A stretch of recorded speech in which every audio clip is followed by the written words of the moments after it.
شروع اللہ کا نام لے کر جو بڑا مہربان نہایت رحم والا ہے۔ یاسین، حکمت بھرے قرآن کی قسم، تم یقیناً پیغمبروں میں سے ہو، بالکل سیدھے راستے پر۔ یہ قرآن اس ذات کی طرف سے اتارا جا رہا ہے جس کا اقتدار بھی کامل ہے، جس کی رحمت بھی کامل، تاکہ تم ان لوگوں کو خبردار کرو جن کے باپ داداؤں کو پہلے خبردار نہیں کیا گیا تھا، اس لیے وہ غفلت میں پڑے ہوئے ہیں۔ حقیقت یہ ہے کہ ان میں سے اکثر لوگوں کے بارے میں بات پوری ہو چکی ہے، اس لیے وہ ایمان نہیں لاتے۔ ہم نے ان کے گلوں میں توق ڈال رکھے ہیں جو ٹھوڑیوں تک پہنچے ہوئے ہیں، اور اس وجہ سے ان کے سر اوپر کو اٹھے رہ گئے ہیں، اور ہم نے ایک آڑ ان کے آگے کھڑی کر دی ہے اور ایک آڑ ان کے پیچھے کھڑی کر دی ہے، اور اس طرح انہیں ہر طرف سے ڈھانک لیا ہے، جس کے نتیجے میں انہیں کچھ سجائی نہیں دیتا۔ اور ان کے لیے دونوں باتیں برابر ہیں، چاہے تم انہیں خبردار کرو یا خبردار نہ کرو، وہ ایمان نہیں لائیں گے۔ تم تو صرف ایسے شخص کو خبردار کر سکتے ہو جو نصیحت پر چلے اور خدا رحمان کو دیکھے بغیر اس سے ڈرے۔ چنانچہ ایسے شخص کو تم مغفرت اور باعزت اجر کی خوشخبری سنا دو۔ یقیناً ہم ہی مردوں کو زندہ کریں گے، اور جو کچھ عمل انہوں نے آگے بھیجے ہیں ہم ان کو بھی لکھتے جاتے ہیں، اور ان کے کاموں کے جو اثرات ہیں ان کو بھی، اور ہم نے ایک واضح کتاب میں ہر چیز کا پورا احاطہ کر رکھا ہے۔ اور اے پیغمبر، تم ان کے سامنے ایک بستی والوں کی مثال پیش کرو جب ان کے پاس رسول آئے تھے۔ جب ہم نے ان کے پاس شروع میں 2 رسول بھیجے تو انہوں نے دونوں کو جھٹلا دیا، پھر ہم نے ایک تیسرے کے ذریعے ان کی تائید کی، اور ان سب نے کہا کہ یقیناً جانو ہمیں تمہارے پاس رسول بنا کر بھیجا گیا ہے۔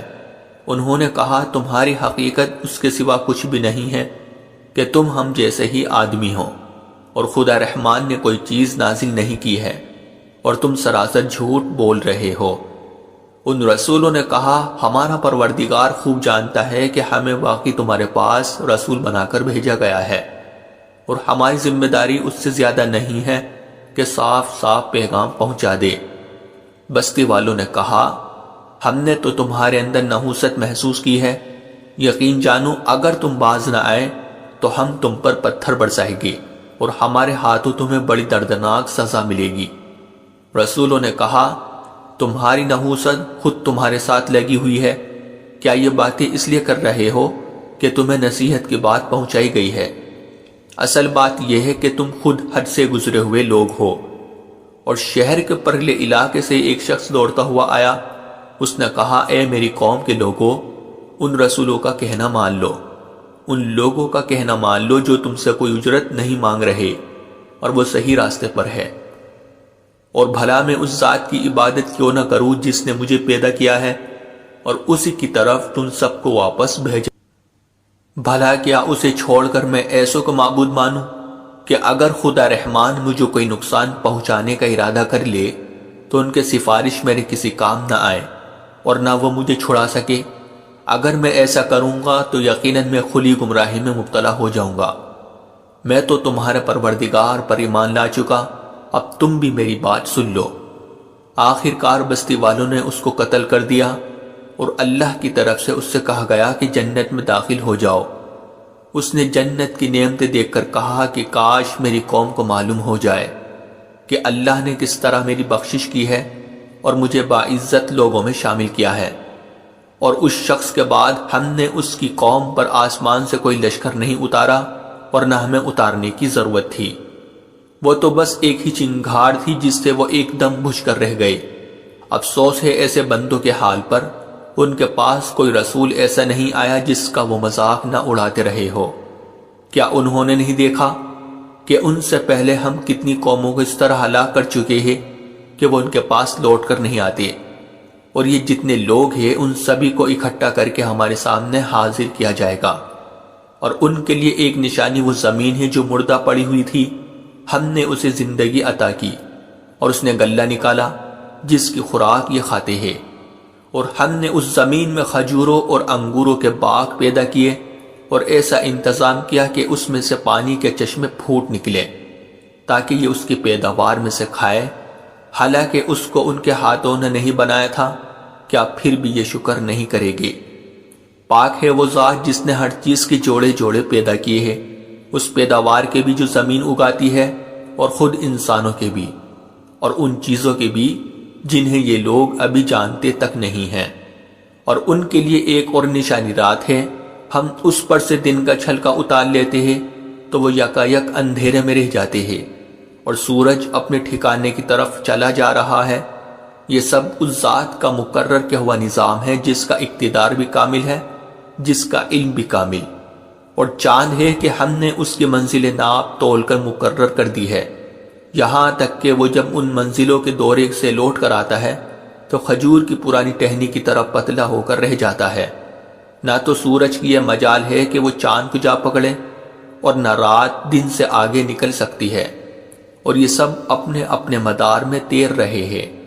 اور ان کے لیے ایک اور نشانی یہ ہے کہ ہم نے ان کی اولاد کو بھری ہوئی کشتی میں سوار کیا، اور ہم نے ان کے لیے اسی جیسی اور چیزیں بھی پیدا کی جن پر یہ سواری کرتے ہیں، اور اگر ہم چاہیں تو انہیں غرق کر ڈالے، جس کے بعد نہ تو کوئی ان کی فریاد کو پہنچے اور نہ ان کی جان بچائی جا سکے۔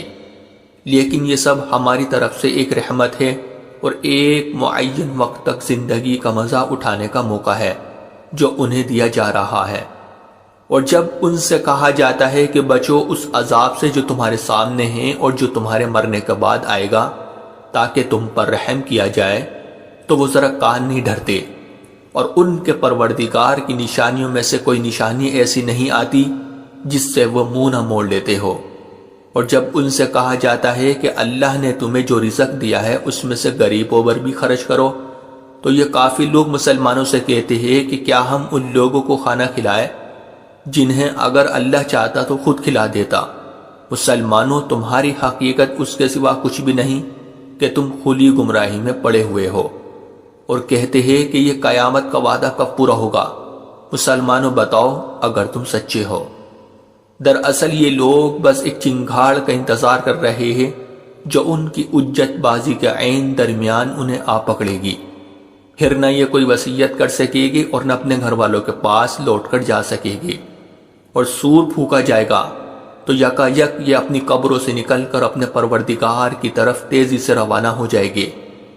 کہے گے کہ ہے ہماری کمبختی، ہمیں کس نے ہمارے مرکز سے اٹھا کھڑا کیا ہے؟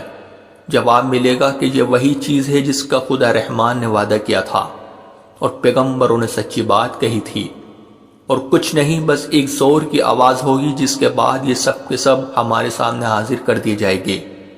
چنانچہ اس دن کسی شخص پر کوئی ظلم نہیں ہوگا اور تمہیں کسی اور چیز کا نہیں بلکہ انہی کاموں کا بدلہ ملے گا جو تم کیا کرتے تھے۔ جنت والے لوگ اس دن یقیناً اپنے مشغلے میں مگن ہوگے، اور وہ ان کی بیویاں گھنے سایوں میں آرام دانشتوں پر ٹیک لگائے ہوئے ہوگے۔ وہاں ان کے لیے میوے ہوگے اور انہیں ہر وہ چیز ملے گی جو وہ منگوائے گے۔ رحمت والے پروردگار کی طرف سے انہیں سلام کہا جائے گا، اور کافروں سے کہا جائے گا کہ اے مجرموں، آج تم مومنوں سے الگ ہو جاؤ۔ اے آدم کے بیٹو، کیا میں نے تمہیں تاکید نہیں کر دی تھی کہ تم شیطان کی عبادت نہ کرنا؟ وہ تمہارا کھلا دشمن ہے، اور یہ کہ تم میری عبادت کرنا، یہی سیدھا راستہ ہے۔ اور حقیقت یہ ہے کہ شیطان نے تم میں سے ایک بڑی خلقت کو گمراہ کر ڈالا، تو کیا تم سمجھتے نہیں تھے؟ یہ ہے وہ جہنم جس سے تمہیں ڈرایا جاتا تھا، آج اس میں داخل ہو جاؤ کیونکہ تم کفر کیا کرتے تھے۔ آج کے دن ہم ان کے منہ پر مہر لگا دیں گے، اور ان کے ہاتھ ہم سے بات کریں گے، اور ان کے پاؤں گواہی دیں گے کہ وہ کیا کمائی کیا کرتے تھے۔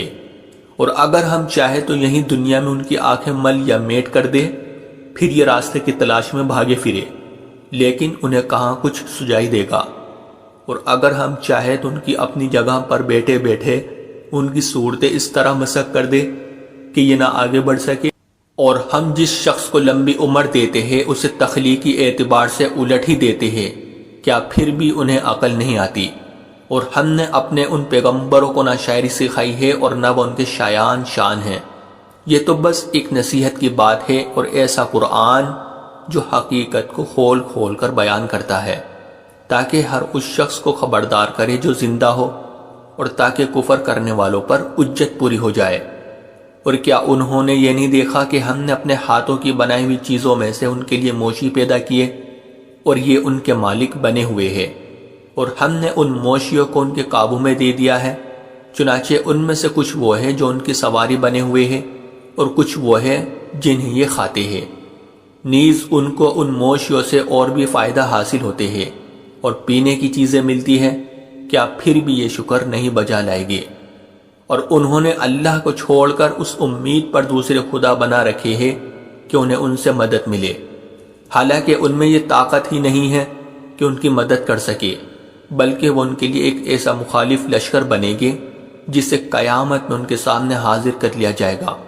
غرض اے پیغمبر ان کی باتیں تمہیں رنجیدہ نہ کرے، یقین جانو ہمیں سب معلوم ہے کہ کیا کچھ چھپاتے اور کیا کچھ ظاہر کرتے ہیں، اور کیا انسان نے یہ نہیں دیکھا کہ ہم نے اسے نطفے سے پیدا کیا تھا، پھر اچانک وہ کھلم کھلا جھگڑا کرنے والا بن گیا۔ ہمارے بارے میں تو وہ باتیں بناتا ہے اور خود اپنی پیدائش کو بھلا بیٹھا ہے، کہتا ہے کہ ان ہڈیوں کو کون زندگی دے گا جبکہ وہ گل چکی ہوگی؟ کہہ دو کہ ان کو وہی زندگی دے گا جس نے انہیں پہلی بار پیدا کیا تھا، اور وہ پیدا کرنے کا ہر کام جانتا ہے۔ وہی ہے جس نے تمہارے لیے سرسبز درخت سے آگ پیدا کر دی ہے، پھر تم ذرا سی دیر میں اس سے سلگانے کا کام لیتے ہو۔ بھلا جس ذات نے آسمانوں اور زمین کو پیدا کیا ہے، کیا وہ اس بات پر قادر نہیں ہے کہ ان جیسوں کو دوبارہ پیدا کر سکے؟ کیوں نہیں، جبکہ وہ سب کچھ پیدا کرنے کی پوری مہارت رکھتا ہے۔ اس کا معاملہ تو یہ ہے کہ جب وہ کسی چیز کا ارادہ کر لے تو صرف اتنا کہتا ہے کہ ہو جا، بس وہ ہو جاتی ہے۔ غرض پاک ہے وہ ذات جس کے ہاتھ میں ہر چیز کی حکومت ہے، اور اسی کی طرف تم سب کو آخر کار لے جایا جائے گا۔